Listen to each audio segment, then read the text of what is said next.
What if one dream could change the destiny of an entire kingdom? And what if the secret of that dream was hidden behind a terrifying mountain guarded by a powerful demon? This is the story of a brave man whose kindness saved magical fairies and created a tree that no one had ever seen before. Long ago in the beautiful land of Sham, there ruled a king who was loved by all his people. He was wise, gentle, and kind to everyone. But the thing he loved the most in the world was nature. Inside his palace, he had built a magnificent royal garden. The garden was filled with colorful flowers, rare plants, and sweet-smelling trees from distant lands. Every evening after the Maghrib prayer, the king would quietly walk through the garden, enjoying the peaceful beauty of nature. One calm night after finishing his walk, the king offered the Isha prayer and went to sleep. In his dream, the sky slowly opened, and 4 glowing fairies descended from the clouds. The first fairy stretched her arms toward the ground. Suddenly, a shining golden trunk began growing from the earth. The king watched in amazement. Then the second fairy waved her hands, and beautiful silver branches spread across the golden trunk. The third fairy lifted her hands, and sparkling diamond leaves appeared on those branches, shining like stars.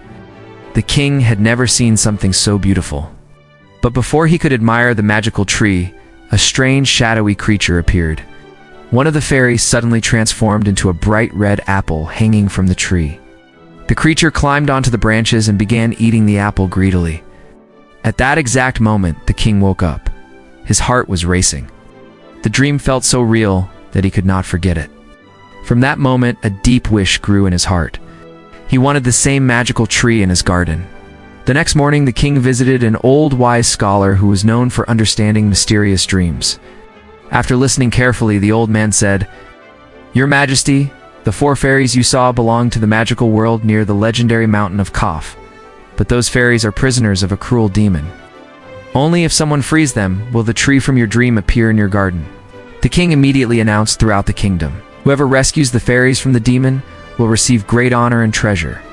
Many brave warriors attempted the journey, but one by one they returned, frightened and defeated.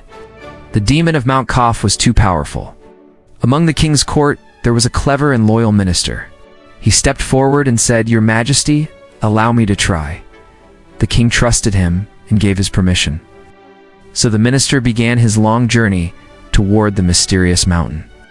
After many days of traveling, he entered a deep forest. There he discovered a wounded traveler lying on the ground. Without hesitation, the minister helped him and treated his wounds. The traveler thanked him and said, "Your kindness deserves a reward.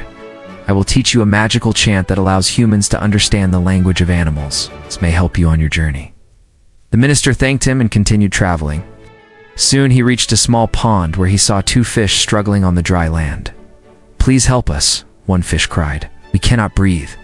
The minister gently placed them back into the water. The fish happily swam around him and said, "If you ever need our help, call for us." Later he heard tiny voices coming from the ground. It was a colony of ants rushing across the path. Their queen was warning them about the giant human approaching. The minister smiled and carefully stepped aside so none of them would be harmed. As he continued, he discovered a small dwarf trapped inside thorny bushes. The minister freed him without asking anything in return. The grateful dwarf said, "Take this magical cloak. When you wear it, no one will be able to see you. It will help you escape great danger." Finally, after many difficult days, the minister reached the legendary Mount Kaf. A massive dark palace stood there, guarded by terrifying creatures. The minister quietly wore the cloak and became invisible. He slipped past the guards and entered the palace. But suddenly loud echoes filled the halls.